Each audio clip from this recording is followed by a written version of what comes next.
What is going on, everyone? My name is Ghiman Mckinney, or you can just call me Juice because that is my nickname. Today, I am giving you guys the 6 biggest winners, in my opinion, of the 2020 NFL Draft. So without further ado, let's talk about those teams. Now, before I actually get into the 6 biggest winners of this year's draft, I have an honorable mention. And that team is the Tampa Bay Buccaneers.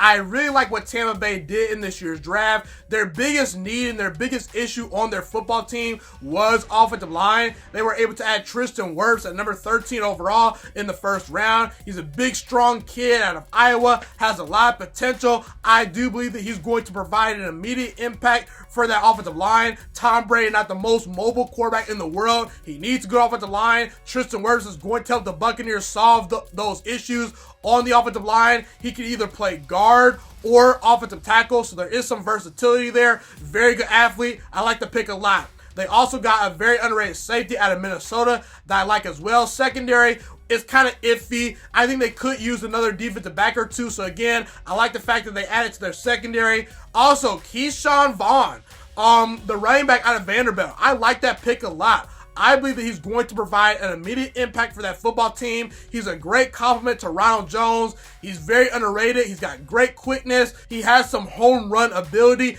at that position. I like the fit right there. And do not sleep on the Tyler Johnson pick. Tyler Johnson, wide receiver out of Minnesota. You know, everyone talks about Rob Gronkowski, Mike Evans, and Chris Godwin, and they're great players, no doubt. But the Buccaneers lost Brashad Perryman this past year. He was a very good number 3 option for that team, and I do believe that Tyler Johnson can fill that need for the team. They need a number 3 wide receiver. I believe they potentially got that in Tyler Johnson. So again, they got a good wide receiver that I like. They add to their offensive line, add to the secondary, and add to their running back group. Those are the 3 positions that they need to improve the most, and they did it.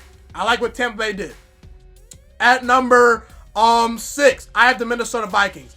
I believe the Minnesota Vikings are winners of this year's draft. Jeff Gladney and Justin Jefferson, they're 2 picks in the first round. They're going to provide immediate impacts for the Minnesota Vikings. They need a wide receiver to replace Stephon Diggs. They got that guy in Justin Jefferson, who has big playability. He's great at catching jump balls and getting contested catches. Has some speed to burn you deep. I like that pick a lot. Jeff Gladney, to me, was a late first round, pick potentially. I gave him a late first round grade. They got him late in the first round. I like that pick a lot. I felt that he was a very underrated player. He's going to add to that secondary. Minnesota lost a lot of players in their secondary, so they need to add to their defensive back group. Jeff Gladney is going to help that unit immediately, in my opinion. Ezra Cleveland, an offensive lineman that they got in the second round, has a chance to start for them. Troy Dye in the 4th round. To me, that's a very good pickup right there. He's one of the best. He was one of the best inside linebackers in this year's draft. Cameron Danzer, a very talented defensive back out of Mississippi State. They got him in the 3rd round. He potentially could start for them next year. And do not sleep on the Kenny Willekes pick. Kenny Willekes kind of dropped in this year's draft to the 7th round due to him not being the best athlete, but again, the production was there at Michigan State. I would not be shocked if he starts for their team down the road. So Minnesota, they lost a ton of players on defense and some key players on offense. They were able to replace those players while adding depth to their football team. I like what Minnesota did. At number 5, the Cleveland Browns. I believe the Browns are winners of this year's NFL Draft.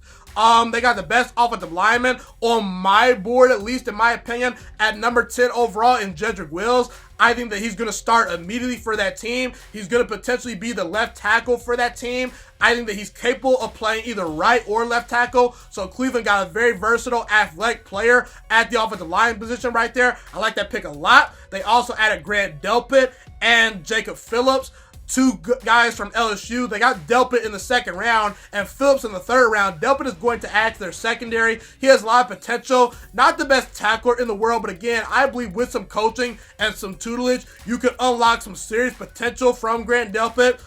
Jacob Phillips was one of the more underrated players in all of college football.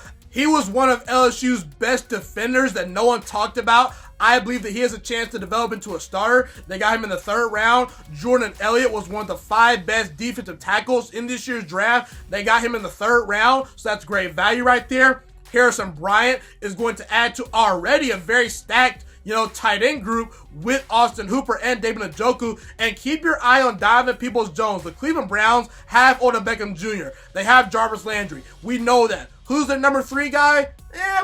We really don't know who's their number 3 option on offense. Donovan Peoples-Jones can develop into that player. I believe with some coaching and with some tutelage, you can unlock some real potential from Donovan Peoples-Jones. He can be the deep threat that Baker Mayfield has been looking for in this offense outside of OBJ and Jarvis Landry, who's, more of an intermediate short route type of wide receiver. He's very good, but again, he's not going to beat you deep all the time. So again, Cleveland, they add to their offensive line, they add to their secondary, they add to their wide receiver core, and they improve the middle of their defense. I think you got to look at Cleveland and say they're a better football team than they were last year. They're winners of this year's draft. At number 4, the Indianapolis Colts. I believe the Colts are winners of this year's draft. And what the Colts were able to do was impressive, in my opinion, from this regard. They were able to maximize their opportunity to go to the playoffs and win a championship potentially with Phillip Rivers by adding some very good players in this year's draft that fit their team. But also in the process, they were able to get their quarterback of the future in Jacob Eason. Getting Michael Pittman Jr. in the 2nd round was a great pick. He's an excellent fit for the Colts offense. He's 6'4", about 230 pounds. He's big, he's tall.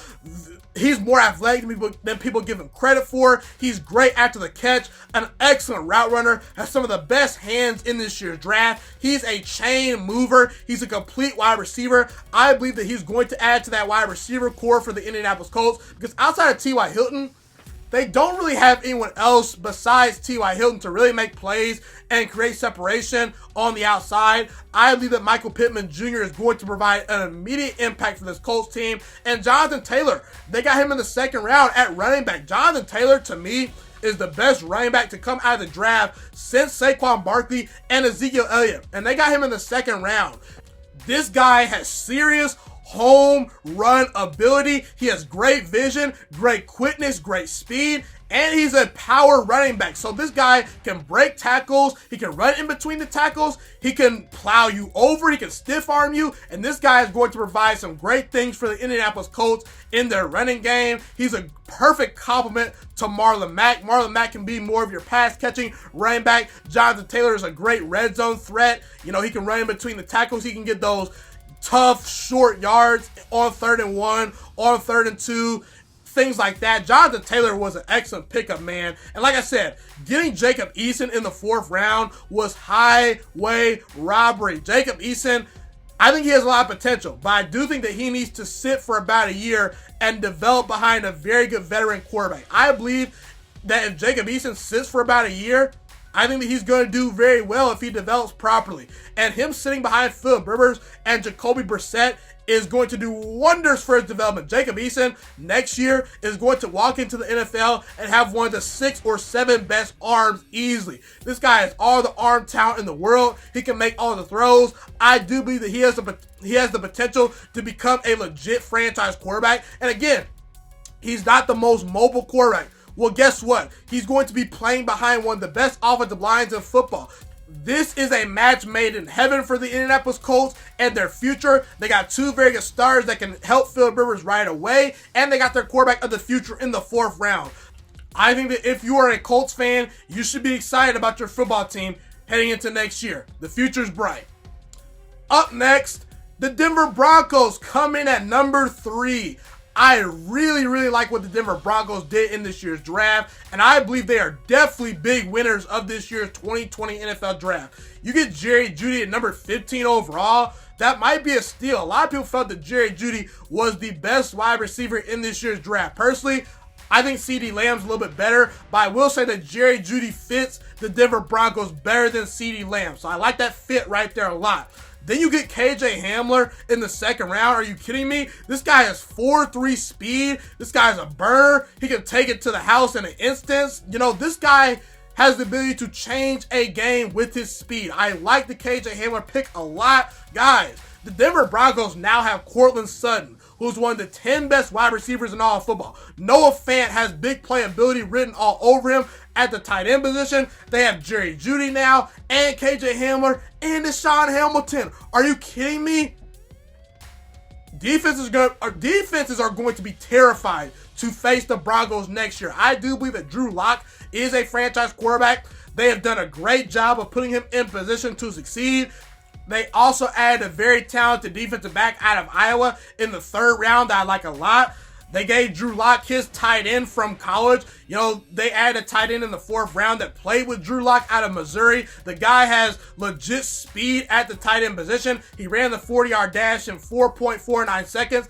I think what the Broncos did is they looked at their division and they said, okay, how can we match up with Kansas City? The best way to match up with Kansas City is if you have the ability to win a track meet. You need to have multiple weapons. You have to put up points versus Patrick Mahomes and that offense. And you have to have speed on defense. The defense part, I think they have kind of figured out. But again, the weapons that they have added on offense have allowed them to have big playability. They're going to score quickly. They're going to score often. And that offense is going to be explosive enough for them to match up with the Kansas City Chiefs in their division. I like what the Broncos did. And they are clear winners of this year's draft. I like what they did a lot. Number 2 right here, I got to go with the Dallas Cowboys. The Dallas Cowboys are big winners of this year's draft. The more and more I think about the CeeDee Lamb pick, the more and more I like it, okay? CeeDee Lamb was the best wide receiver in this year's draft, in my opinion. The Cowboys got him at number 17 overall. That is an absolute steal. I like the pick. They already had a great offense with Amari Cooper, with Michael Gallup, with Ezekiel Elliott, with a great offensive line, with Dak Prescott coming off one of his best seasons. I think that CeeDee Lamb is going to make some great plays for that Dallas Cowboys offense next year. You also got Trevon Diggs in the 2nd round. I had him as a late 1st round pick, and you got him in the mid 2nd round. I think that's a steal right there. Neville Gallimore, a defensive tackle out of Oklahoma, very underrated player. You got him in the 3rd round. I like it. Reggie Robinson, a very talented cornerback out of Tulsa. I like it. You need to add to your secondary. You did that right there. You got 2 corners that I think that potentially could start to make an impact for your team in Diggs and Robinson. And not to mention, you potentially got your replacement for Travis Frederick in the 4th round. Tyler Biadasz out of Wisconsin, he's a very underrated player. He could be the center of the future for the Cowboys. So I really like what the Cowboys did. And, man, they have definitely closed the gap on Philadelphia in that division. And the Dallas Cowboys are big winners of the 2020 NFL Draft. And last but not least, the biggest winner, I think it's obvious, it's the Baltimore Ravens. The Baltimore Ravens are the biggest winners of the 2020 NFL Draft. They absolutely hit all their picks out of the park. They had an excellent draft, A+ across the board. Patrick Queen at number 28 overall. That's a great pick right there. He was arguably the 2nd best linebacker in this year's draft behind Isaiah Simmons. You get your middle linebacker of the future in the 1st round. I like it. You add J.K. Dobbins in the 2nd round to already the best rushing attack in football. The risk get richer, man. Oh, man, good luck stopping that Ravens high-powered offense and that rushing attack. J.K. Dobbins can catch passes out of the backfield as well. That is something that Mark Ingram can't do. I like the J.K. Dobbins pick. The Ravens also added a very talented defensive tackle out of Texas A&M in the 3rd round. Like the pick a lot. Devin Duvernay out of Texas. This could potentially be a steal based on where they got him. This guy's a burner. This guy is great after the catch. He knows how to create separation. He's a big play threat waiting to happen. And I do believe that Lamar Jackson is going to love targeting him. He's a great complement to Marquise Hollywood-Brown and that wide receiver core. They need to add another weapon to their team. I like the pick right there. And not to mention Malik Harrison. Listen, the Ravens got 2 of the 5 best middle linebackers in this year's draft in Patrick Queen and Malik Harrison. I should say inside linebacker because I don't think that Malik Harrison's a true middle linebacker. Patrick Queen is, but again, Malik Harrison, there's some value right there, man. Malik Harrison, they got him in the 3rd round. This is a guy that went to Ohio State and was a very underrated player. This guy can run sideline to sideline. He's a hard hitter. He's great in coverage, very versatile, big, tall, long, lengthy, everything you look for in a great linebacker. Again, the Ravens, man, their linebacker core is one of the best in football after these 2 additions.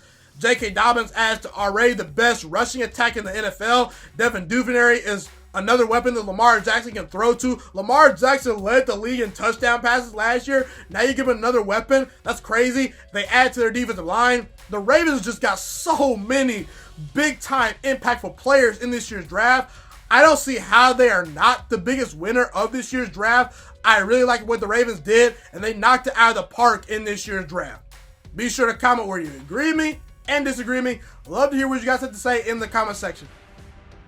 Thank you so much for watching this video today. Please also note that the Juiciest Sports Podcast is not just a YouTube channel. It is available on all podcasting platforms, including Spotify, Google Podcasts, iTunes, and Apple Podcasts. Also, if you enjoyed this video, be sure to like, comment, subscribe, and share this content with all your friends. This podcast is my favorite thing in the entire world right now. It is my passion. And I want more people to listen to this podcast. I really want this podcast to grow. Also, a fun fact about me is that I want to go into the sports broadcasting and media world once I graduate from the University of Toledo, a college in Northern Ohio. I currently am a freshman there right now. I am looking to become one of the next great sports broadcasters and analysts out in the world. And I potentially would like to start my own network if this podcast really truly grows. Or if I fall short of that goal, I would love to work for a big-time network like ESPN or Fox Sports 1. I am open to all networks. So if you believe in my dreams and you see or hear my passion through the screen, be sure to tell all your friends about the Juiciest Sports Podcast. Stay motivated, you guys. Have a God bless day, and I'm out.